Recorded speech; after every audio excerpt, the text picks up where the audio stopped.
Welcome to the District Sports Report. My name is Greg Henderson. You know my right-hand man. Uptown Waller. What's up, DC family? Back at you once again, back from the All-Star break. First game after the All-Star festivities. Wizards back in action. First game against the Charlotte Hornets at Charlotte. So back at the All-Star host site, facing the Hornets, who are right now a playoff team. They're 8th seed in the East. We're creeping up on them, or trying to at least. They have a record of 28 and 31. Unfortunately, we're coming in with a record of 10 games below 500 at 24 and 34. Pretty bad. All right. So, Charlotte started out with a new starting lineup following the break, so that was pretty interesting. They started their rookie, Miles Bridges, in addition to Kemba Walker, Nicholas Batum, Marvin Williams, and Cody Zeller, rounding out their starting five. Who? Cody Zeller. Who? Now, the Wizards pretty much came in with our same start. We got off to a good start this game. Actually looked like we were going to run away with it. But the Hornets came back with a vengeance at home. We knew Kemba Walker wasn't going down like that. We couldn't maintain the lead, and we got behind big in the second half. On offense, y'all, it was all about Beal 3. I mean, the boy was absolutely balling, man. Unstoppable. You could tell he still had his all-star swag hanging on him from Charlotte. But on defense, we were freaking horrendous, man. As usual. Despite Beal scoring a season-high 46 points, we fall to the Hornets 123 to 110 in the Beehive or the Hornets Nest, whatever the hell they call it now. One note about Bradley Beal, he's the first Bullet/Wizard to score 45 points or more in a loss since Elvin Hayes did it in 1979. That's right. The year we won? 40 years ago. The last time we were a good team. Yeah, the last time we were actually a contender, right? Man, that's crazy. Another note as well, Bradley Beal's also leading the league in minutes played per game out of all players. So the boy's really humping, man. He's getting out there, so. Man, we running that boy into the ground. Yeah, man. Don't burn him out. We all we got, man. He needs some help. So we did the wall. Yeah. All right. So this is the most points scored against the Hornets as well. Since Michael Jordan did it with 51 back in 2001. That's right. He was in a Wizards uniform when he did that. Some more 45? That's Michael. That's right. Now, Kemba led the Hornets with 27 points. Nicholas Batum added 20. And rookie Miles Bridges poured in 14 points, 6 rebounds. So they playing their rook. He's contributing, and now he's making a difference. And that's what you got to do. You got to play these kids and give them experience, man. That's what I'm saying, man. So the Wizards have now lost 8 out of their last 11 games. All right? During this stretch, we talked about the bad defense. This is about to get tricky, y'all. We've allowed the most points in the league, 123.4 points a game. Yep. All right? We also have allowed, in this 11-game stretch, the highest field goal percentage of any other team in the league against our opponents, allowing 49.5%. We've also allowed the highest three-point percentage of our opponent of any other team in the league at 42%. I mean, this is like the worst defense across the board. It just doesn't get any worse than this, y'all. Yeah. Like, our off-the-ball defense is porous. The defensive fundamentals are absolutely embarrassing. And we're showing it. We're the worst in the league.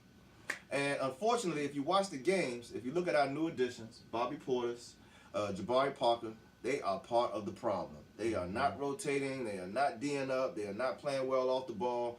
They are creating some of these rotational lapses that are causing these easy buckets and wide open threes that are causing our defensive efficiency rating to be the worst in the league. So sadly to say, they both did not have great games in this game against Charlotte. I believe Bobby Portis poured in 12, but Mr. Inconsistent, Jabari Parker, 4 points today. 4 points. 16 points combined for my newcomers is not going to cut it. It's not going to cut it. So on to the next game. Scratch that game off. Next game is a home game against the Oladipo-less Indiana Pacers. Now, the Wizards were down big early in this game, and it looked like it was like one of those turn-off games. Don't even, find something else to watch. Another blowout on our own home court, right? But no, to our Wizards' credit, we battled back, came back, and even took the lead by 1 point in the fourth quarter. But we couldn't build on it. We couldn't build on that momentum, and we eventually lost the game thanks to some big plays down the stretch by Pacers guard Darren Collison, who made some clutch shots, made some timely threes, and basically cost us the game. So the Wizards lose our 4th straight game, 112 to 119. Thaddeus Young led the Pacers with 22 points. And once again, Bradley Beal, Big Panda, came up huge. 35 points, 6 rebounds, 6 assists. Do you know in 2 games, this man's had a total of 81 points and perfect from the line. That's big for Beal. Yeah. 18 for 18 in the last 2 games, man. Just showing us once again why he deserved to be an all-star. So that, you know, bonafide. Lord, give him some help. Please. Give him some auto comebacks. Like, nah, you all right. I don't want him. Wait, Jabari and them playing. I know, man. Make a switch. Switch. Oh, that's John. Sorry, switch. All right. Man. Let's talk about TB. So TB got scratched in this game, right? Thomas Bryant got put on the bench by Scott Brooks, surprisingly, in favor of Bobby Portis.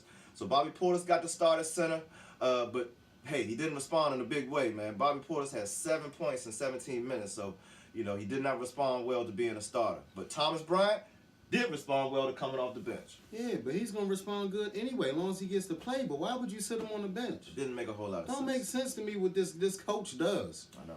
You know, it's like you can't earn the spot. Right. Either it goes by your bankroll or, I mean, your status or something, because it's not by your play. I don't understand. Well, TB actually showed him. So he scored 23 points, 12 rebounds, and 3 blocks. So he showed Scott Brooks that he needs to be in the game and he needs to be starting. Yeah, he almost punched the ref in the face, My too. My gosh, that was a haymaker, boy. Man, you got the way. Yeah. Now, Troy Brown Jr. Now, I've talked about him a lot. I know you're probably like, why are you talking about this dude again? My problem is we only got 23 games left in the season, y'all. The season is over. All this talk, Bradley Beal said we're going to make the playoffs. Ted Leo says we're going to make the playoffs. It's not happening, y'all. Let's face reality. It's 23 games left. We would have to have a record at the end of the season that's better than any stretch we've had all year. I mean, it's not reasonable to even assume. So it looks like we're going to be in the lottery. So why wouldn't you play your rookie? Why wouldn't you give him significant playing time over this final 20 games of the season just for him to get some priceless experience? And confidence that he seems to have every time he does something good on the floor, man. So Scott Brooks was actually asked this question after the game because Troy Brown played 5 minutes in the first half and he played donut in the second. So after the game, the reporters asked, you know, why didn't you stick with Troy Brown? Why didn't you play him a little bit later in the rotation? And Scott Brooks basically said, well, we were down. I tried to go with other guys, but I thought his minutes were solid. Really, Scott Brooks? Really? Man, 5 minutes? Oh, my God, I'm so tired. But his minutes were solid? That's like you have an ugly girl come over for a date and you compliment her on her shoes. Like, you don't want him in the game, man. You don't want him to contribute, bro. It's like, it's terrible, man. Yeah, baby. It's like, this is some bowel movement of a franchise we're dealing with right now. And that was Jordan Love. Beautiful, baby. Thank you, baby. The season is over, but you still don't trust the rookie to play any significant minutes. All right? This is not indicative of an organization that's on the same page with administration. Yeah. So Grumsfield drafts a player that you can't and won't play. So I'm thinking, leading up into this draft, there's some conversations around what players are available, what players we might want, right? Why would you draft a player that the man is not even considering to play? He doesn't feel like he's ready for prime time.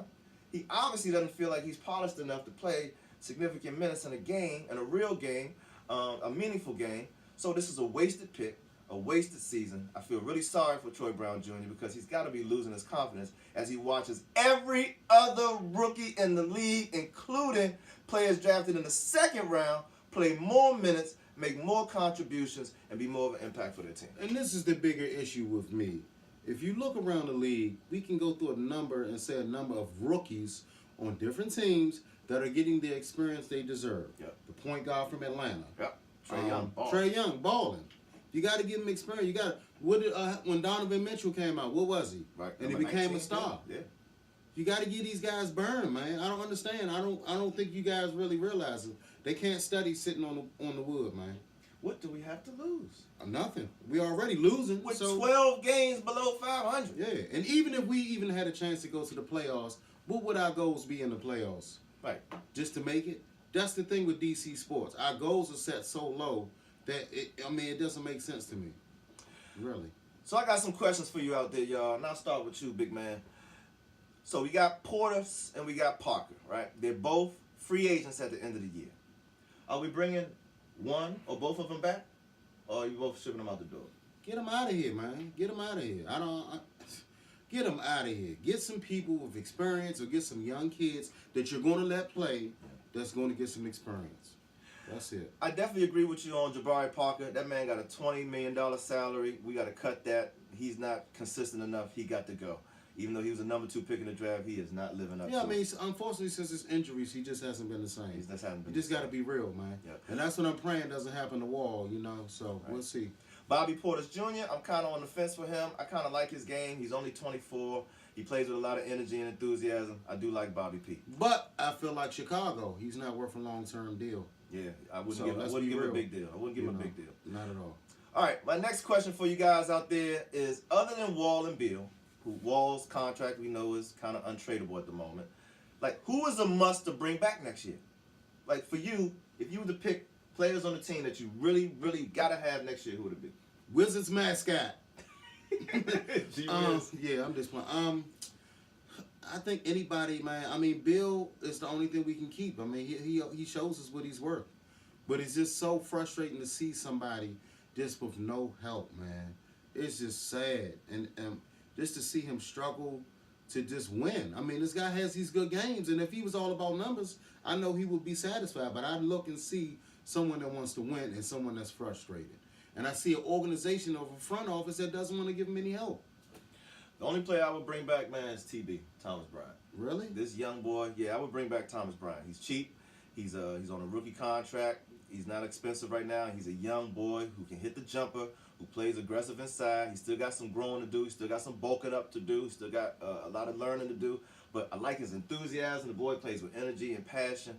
I like him a lot, man. I think Thomas Bree is a good developmental guy to keep on the team, though. Yeah, but we ain't gonna do nothing but treat him like Uber, eh? I hope not. I'm just being real. I mean, we known for it. Let's be real, man. Well, the key to us moving forward as a franchise, let's just be frank here, is getting rid of Grunsfield. There's no way we can continue moving on into the future with Ernie running the show, okay? We have been a losing franchise for over 40 years, people. 40 years. We've never had a 50-win team. Yeah. Now, if you guys can remember far enough, if you're as old as I am, you remember Susan O'Malley, all right? Who? Susan O'Malley was the former president and GM of the Wizards. Who? We were so bad. I'm sorry, the Bullets. We were so bad.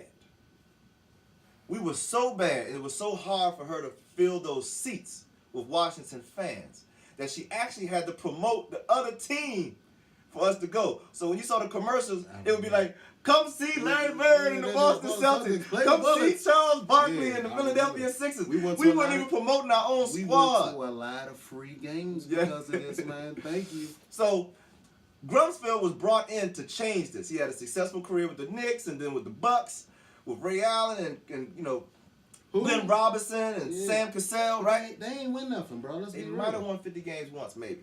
I'm talking about rings, though. Nah, they ain't win no rings. Divisions. Look, we just trying to get to 50 wins. I'm trying to get a championship, man. We gotta take some baby steps here, man. We haven't even got to 50 wins yet, bro. I mean, that's just terrible. So Grunsfield was brought here to change the narrative, to make us a winning franchise. He's been with us for almost 20 years, the longest 10-year GM in the league. 0 50 wins, y'all. 0. And he still has a job. This doesn't make sense. And you talk about the draft, right? People give him credit for Bradley Beal. He doesn't deserve any credit for Bradley Beal. That was a no-brainer pick. The first pick in the draft that year was Anthony Davis. Blah. The second pick in the draft was drafted by Michael Jordan, the Charlotte Hornets. They drafted Michael Kidd-Gilchrist because of his athleticism, and he was fresh off that national championship. He had all that hoopla. So we got left with the third consensus pick. Everybody said Bradley Beal was top 3, so we drafted Bradley Beal. The person that was drafted after him was way low, was Deion Waiters. All right? Then you talk about John Wall. Can't give any credit for John Wall. He was the consensus #1 pick. Everybody knew he was better than Evan Turner. Easy, easy pick.